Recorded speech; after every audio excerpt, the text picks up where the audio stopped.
Imagine walking into any room, a meeting, a date, a party, and feeling completely at ease in your own skin. No need to prove anything, no need to perform. People notice you, not because you're loud, but because there's a quiet power in the way you carry yourself. A deep, unshakable confidence that doesn't fluctuate with opinions, books, or success. A confidence that feels like coming home to yourself. Now open your eyes. How far does that feel from your reality right now? Most people spend their entire lives chasing confidence in the wrong places. Gym gains, money, validation, perfect words. And for a while, it works until it doesn't. Until the promotion doesn't fill the void. Until the relationship leaves you feeling emptier. Until you realize you've been building your confidence on sand.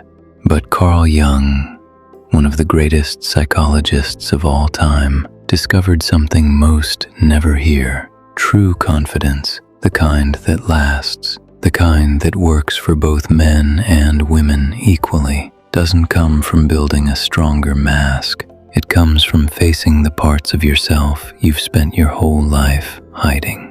If you're ready to stop faking confidence and start owning the most powerful version of yourself, then stay with me. This isn't surface-level motivation.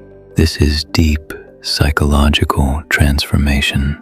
Let's dive in. Part 1. The false confidence we're all chasing. Let's be brutally honest. Most of what we call confidence today isn't confidence at all. It's compensation. Think about it. Men are told from childhood, be strong, make money, don't show weakness, lead, protect. So they build muscle, chase status, learn to debate, suppress emotions, perform dominance. They create what I call the fortress of achievement. But then one rejection happens, one failure, one moment of perceived weakness, and the entire fortress crumbles from within. Because it was never real confidence, it was armor. Women are told, be beautiful, be kind, be nurturing, don't be too much, don't be aggressive. So they perfect their appearance, people please, shrink their ambitions, smile when they want to scream. They create the castle of likability. But then one harsh comment, one comparison, one moment of not being chosen, and the castle walls dissolve. Because it was never real confidence. It was camouflage. This performance, this act, is what Jung called the persona. The persona isn't you. It's the social mask you learn to wear to survive. It's the version of you that knows exactly what to say to be accepted, how to look to be admired, how to act to avoid rejection. And society rewards it. We get likes for it, promotions for it, dates for it. But here's what Jung saw with terrifying clarity. When your entire sense of confidence depends on your persona being accepted, you're never truly free. You're always performing, always scanning the room for judgment, always editing yourself before you speak, always one comment away from feeling like an imposter. I want you to think right now, where in your life are you performing confidence instead of embodying it? Is it at work when you speak up in meetings? Is it on dates when you try to say the right thing? Is it with your family when you pretend everything's fine? That performance is exhausting and it's fragile. Real confidence doesn't need an audience. It exists even when no one is watching. It's not something you put on, it's something you uncover. And that uncovering begins where most people refuse to look. Part 2. The shadow, the hidden source of your power. Every man and woman has what Jung called the shadow. Now let's clear something up immediately. The shadow isn't evil. It's not your dark side in some dramatic movie villain sense. It's simply everything you were taught to reject about yourself. Think of your personality like a circle of light. Everything inside that circle is what you accept as you. Everything outside in the darkness is your shadow. And here's the crucial part. That darkness contains not just what society told you was bad, but often your greatest gifts repressed. Let's get specific, because this is where it gets real. For men, the shadow often contains vulnerability, don't cry, sensitivity, man up, fear of failure, just win, the need for emotional connection, don't be needy, creativity that doesn't make money, get a real job, intuition, stop overthinking, the capacity to receive help, figure it out yourself. For women, the shadow often contains anger, be nice, raw ambition, don't be too aggressive, raw sexuality, don't be that kind of girl, unapologetic strength, you're intimidating, the desire to say no without explanation, don't be selfish, logical ruthlessness, where's your empathy, the need for solitude, don't be antisocial. As children, we expressed these parts freely. Then the world corrected us. Teachers, parents, peers, culture, media. Don't cry, be nice, don't be so loud, act like a lady, man up. So we did the only thing we could to survive. We pushed those parts down. We disowned them. We said, that's not me. But Jung discovered the fundamental law of psychology. What you resist persists. What you repress expresses in twisted, unconscious ways. The man who represses his vulnerability becomes emotionally numb, struggles with intimacy, and might rage when he feels exposed. The woman who represses her anger becomes passive-aggressive, develops resentment, and might collapse into tears when boundaries are crossed. Your shadow doesn't disappear, it goes underground, and it starts running your life from the basement of your psyche. It shows up as sudden, inexplicable anxiety in social situations, self-sabotage right when success is within reach, overreacting to small criticisms, feeling not enough no matter what you achieve, needing constant validation from others, being irrationally judgmental of certain traits in others. Hint, what you judge in others is often your own disowned shadow. Here's the life-changing paradox Jung revealed. The traits you hide the most are often the source of your greatest confidence and strength. The man who reclaims his vulnerability gains emotional intelligence and genuine connection. The woman who reclaims her anger gains boundaries and authentic power. Your shadow isn't your enemy, it's your disowned self, and your confidence is waiting there. Part 3.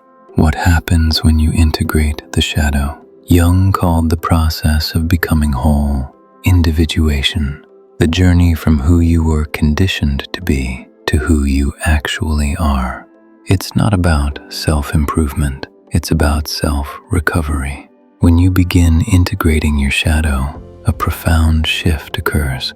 For the man, he who accepts his vulnerability no longer needs to dominate conversations or hide behind humor. He can sit in silence without feeling weak. He can listen deeply, not to formulate a response, but to actually understand. He can say, I don't know, without shame. He can lead with quiet strength because his authority comes from integrity, not intimidation. Women feel safe around him, not because he performs masculinity, but because he's real, genuine, present.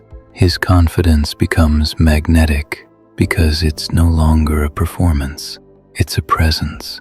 For the woman, she who accepts her anger and power no longer apologizes for taking space. She sets boundaries without guilt because she understands that no is a complete sentence. She pursues her ambitions without shrinking or pretending they're not that important. She expresses her sexuality on her own terms, not as performance for others. Men respect her not because she's nice, but because she's undeniable, clear, and complete within herself. Her confidence becomes radiant because it's no longer seeking permission, it's asserting existence. People who integrate their shadow develop a presence that can't be manufactured. They have what I call gravity. People are naturally drawn to them, not because they're trying to attract, but because they're no longer repelling parts of themselves. They don't seek approval because they've stopped rejecting themselves. They don't fear judgment because they've faced their own harshest critic and made peace. They don't crumble under pressure because their foundation is self-acceptance, not external validation. This is the confidence that doesn't break under pressure. This is the confidence that actually grows with age, with failure, with experience. Jung observed this in patients and in himself. They walked differently, spoke with fewer words, but more weight. Their eyes held calmness. They didn't need to prove anything because they had nothing left to hide. Part 4. Real-life examples and stories. Let's ground this in reality. Think of someone truly confident you've met, not the loudest person in the room, but the calmest. Maybe a teacher who commanded respect without raising their voice, a grandparent who spoke few words, but when they did, the room settled. A colleague who remained unshaken during crisis. These people have done the work, consciously or unconsciously. They've integrated. Historical examples. Jung himself went through a profound shadow period in his 30s and 40s. He deliberately engaged with his fantasies, fears, and visions, what he called confrontation with the unconscious. He recorded it in the Red Book. It was terrifying, isolating work, but he emerged not just as a theorist, but as a man who had visited the depths of his own psyche and returned with wisdom. His later presence was legendary. Patients and students described feeling seen in his presence. Modern parallels. Think of figures like the late poet Maya Angelou.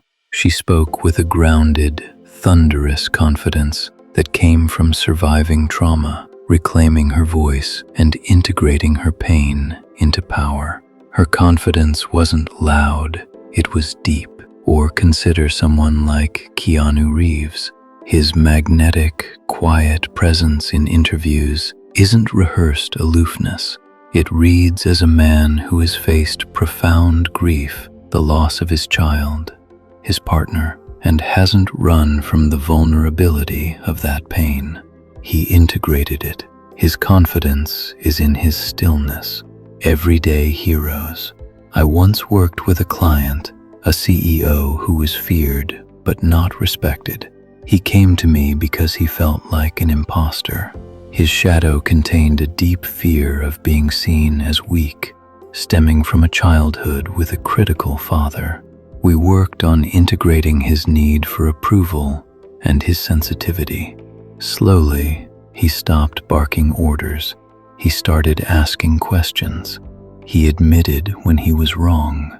His team's morale skyrocketed, and he told me, for the first time, I feel like the leader I pretended to be.